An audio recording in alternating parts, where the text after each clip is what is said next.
બાળમિત્રો, તમે સૌ કોઈને કોઈના લગ્નના જમણવારમાં તો ગયા જ હશો, બરાબર ને? ચાલો આજે આપણે જુદા પ્રકારના જમણવારની વાર્તા કરીએ. આજે જમણવાર હતો. ગાયે જમણવારનું આયોજન કર્યું હતું.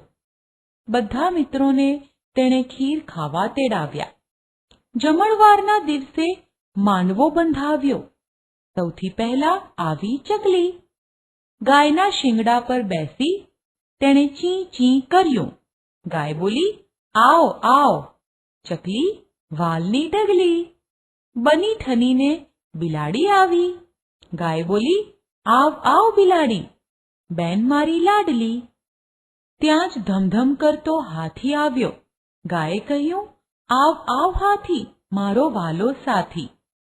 લાંબા ડગલે ઊંટ આવ્યું. ગાય હસીને બોલી, આવ ભાઈ ઊંટ, વાલ તને લખલૂટ. લાંબી ડોકે બગલો આવ્યો. દોડ દોડ કરતો કૂતરો આવ્યો.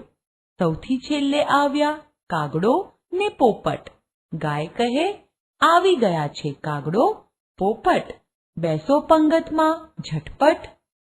બધા ફટાફટ પંગતમાં ગોઠવાયા. ગાય રસોડે ખીર લેવા ગઈ.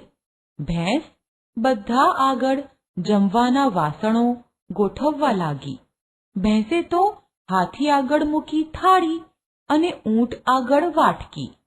ચકલીને આપ્યું તપેલું અને કૂતરાને આપી મોટી ડોલ. પોપટ સામે મૂક્યો કુંજો અને બગલા સામે મૂકી થાળી. એટલામાં તો રસોડેથી ગાય આવી. મિત્રો આગળ મૂકેલા વાસણ જોઈ ગાય તો ચમકી. અરે, આ બગલો થાળીમાં શી રીતે જમશે? ઊંટભાઈનું મોં વાટકીમાં શી રીતે જશે? ગાય મોટેથી હસવા લાગી. ઓ બેન ભેંસ, તે આ શું કર્યું? ત્યાર પછી ભેંસે ગાયના કહેવા મુજબ બધા વાસણો ગોઠવ્યા.